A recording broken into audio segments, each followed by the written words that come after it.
I'm the Director of Admissions at Marion Manor. We're so pleased that you come and visit our facility. We're very thankful for you all coming. Just to give you a little idea about what we do, as you might or might not know, we're an assisted living community owned by the Catholic Diocese. So we can provide several levels of care for our residents. They may move in very independently, and as they move through the aging process, we can provide care up to end of life. I know that's not anything anybody wants to think about in this particular moment, but it's always nice to know we're out there. I'd like to share some really exciting news with you. April 1st, we are going to be breaking ground on a brand new chapel that the diocese has finally approved for us. So, yeah, very excited about that. This has been our quasi-chapel as well as our meeting room, but we're actually going to have a 50-seat chapel,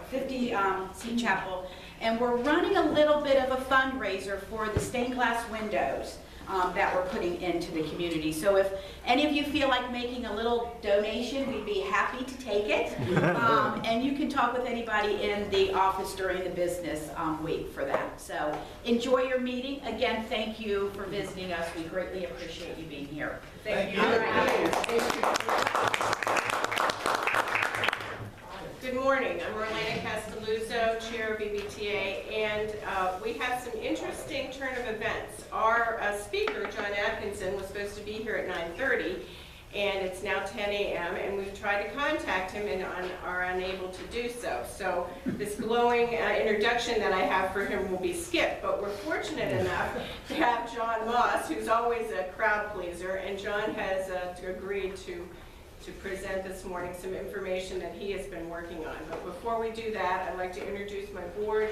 Dan Bly is our financial chair.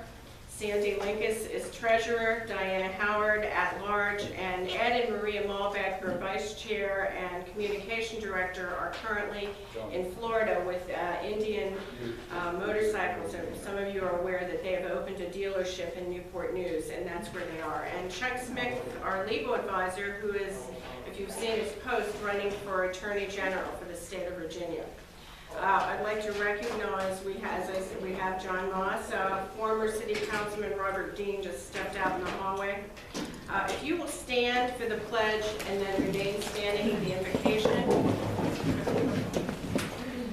Pledge allegiance to the flag of the United States of America and to the republic for which it stands, one nation, under God, indivisible, with liberty and justice for all. Lord, we ask your blessings and safekeeping on all service personnel whose dedication and sacrifices allow us to assemble here today. And in honor of my 1/6 Irish heritage, Mom would be proud, I offer instead of our usual invocation 2 Irish blessings for our members and guests. May you always find blue skies above your head, shamrocks beneath your feet, laughter and joy aplenty, and kindness from all you meet.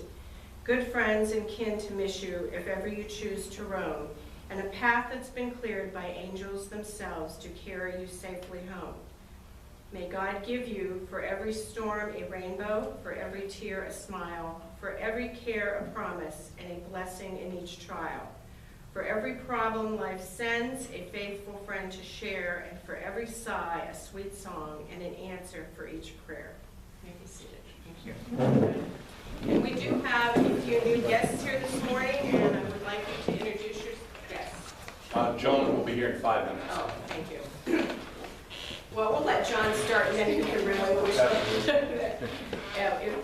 We have some new guests here this morning. If you'd like to identify yourself. Well, first of all, I think we need to have a round of applause for Councilman Moss' wife, Kathy Moss, who we haven't seen in years. And she's spending money. Even greater. So. I'm Dave from Arrowhead. Hey, Dave. Welcome. I'm a church senator from wife Martha, and we live here at Jim Bay. Thank you. Thank you for coming.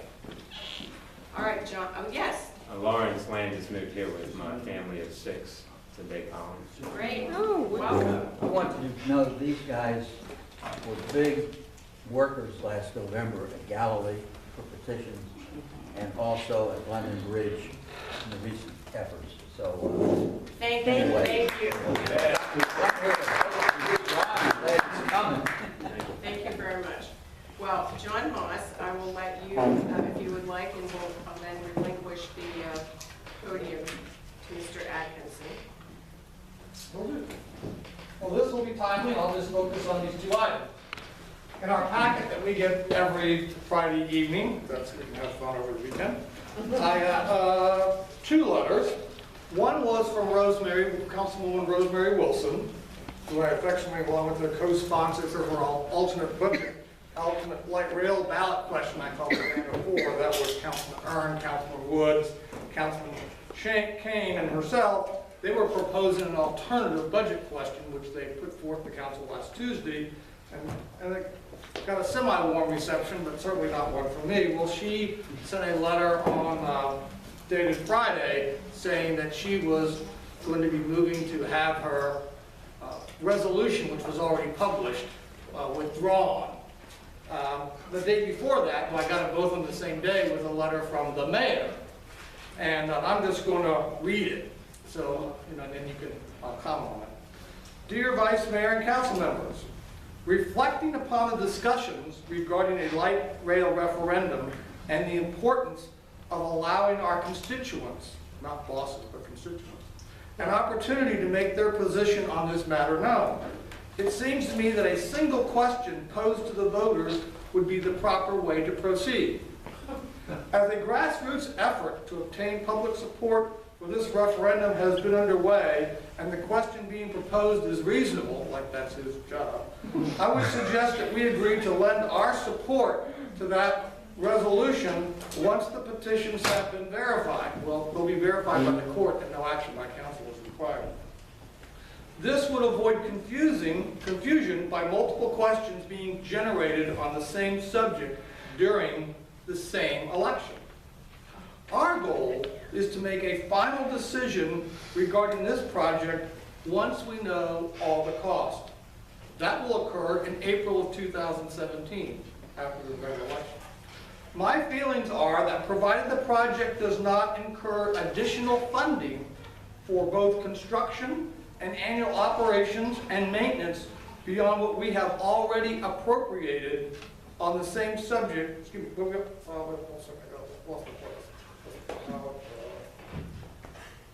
as a grassroots effort to obtain public support for this referendum has been underway and the question being proposed is reasonable, I would suggest that we agree to lend the support to that resolution once the petitions have been verified. Our goal is to make a final decision regarding the project. My feelings are that provided the project does not incur additional funding for both construction and annual operations and maintenance beyond what we have already appropriated, we should remain committed to the project, which means they have no intention of not voting yes, no matter what we say in November, if they're still there in April. Reminds you of the what? The 31st Street Park. Some habits don't change. The serious conversation we find ourselves engaged in is the requirement to cost share the acquisition of the light rail vehicles in advance of final approval for the project. Unfortunately, via their resolution, the Commonwealth Transportation Board has forced us to make a financial commitment to the project. In addition to the non-binding memorandum of understanding, we will be required to authorize the manager to enter into a binding cost reimbursement agreement for the purchase of the vehicles. We will know what those costs are at the Tuesday, March 15th briefing. So there's nothing in the packet on the cost. They don't know them today. They won't know them until Monday. I'm sure that's not the case. But anyway, so those were the letters, and then there's a briefing that we're going to get, which doesn't have the cost in it because they won't have those till Monday. Tuesday, must be working over the weekend. That lays out the MOU. I won't go through all the stuff, but I'll leave this for you, Robert, so you can scan it, and then I'll pick it back up from you this weekend. But here is the essence of what we're going to have. This is the future project agreements. An agreement for the purchase of the light rail vehicles, the details which no one has seen yet.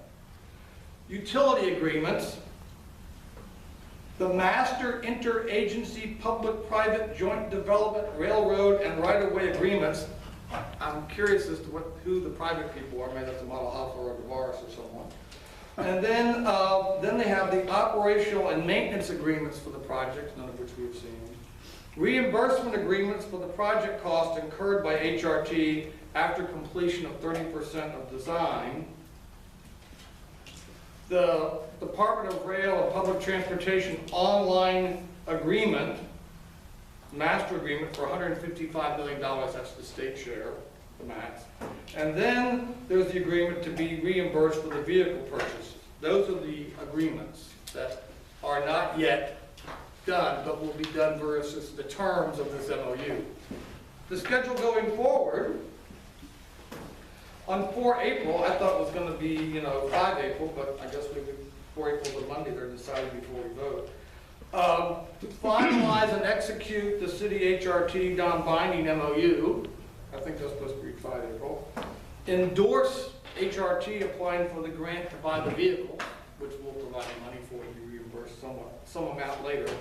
And then the last agreement, local agreement with the state for the light rail vehicle acquisition. Those are the 4 near-term agreements. But you have to ask yourself is,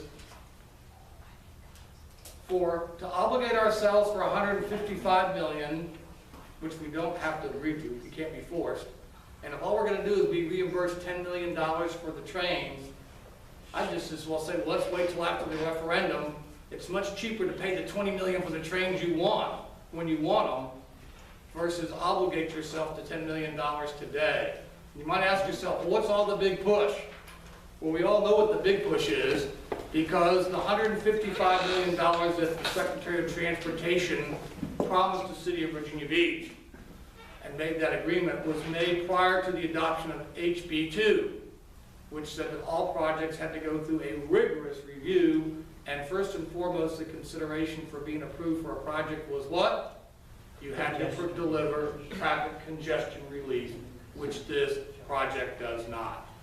So this is all about making sure that a project that otherwise would not have the merit to receive public funding can continue to benefit from a prior past bad decision. And it's nothing but political payback. I don't care if that camera's running or not, that's just the truth.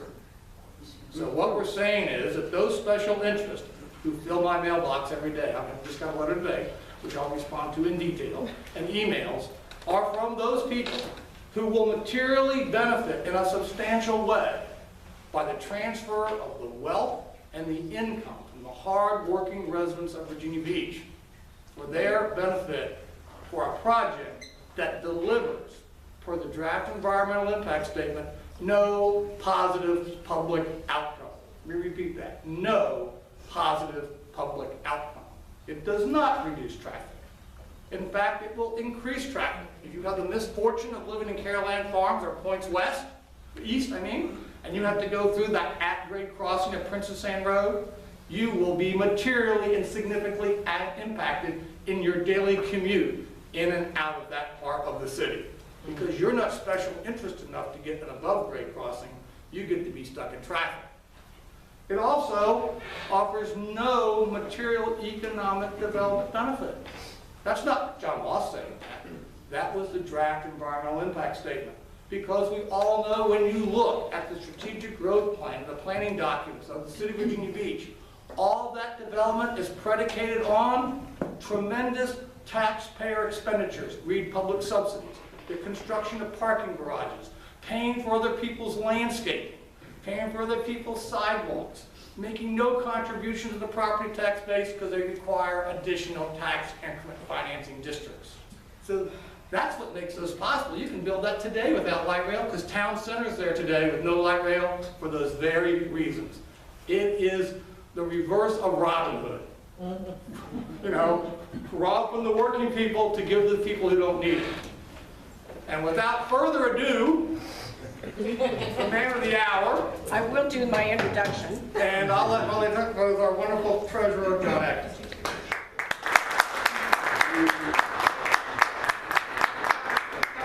I know there's at least one old friend in the crowd around, we do.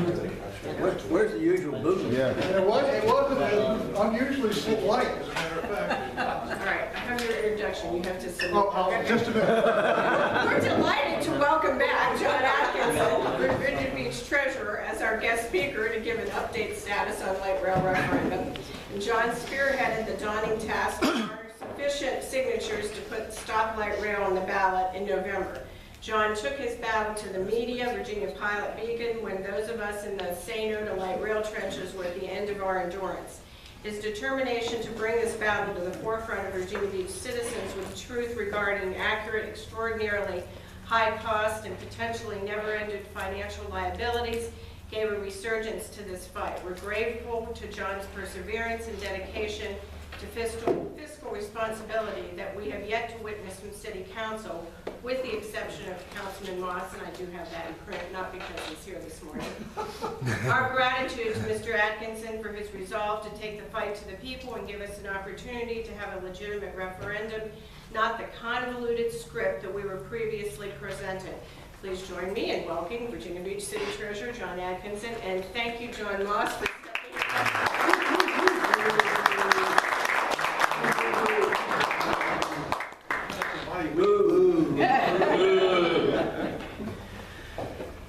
About 45 years ago, a fellow named Sidney Keller taught me those who live by the sword die by the sword, and those who live by the vote die by the vote. I've been there. And as such, in my 38 years as treasurer, I have lived by those words and realized that, okay, the power is to the people. If someone like me is going to exist long-term, I must meet your expectations, not just the people in this room, but the people of the city. I think I've done that.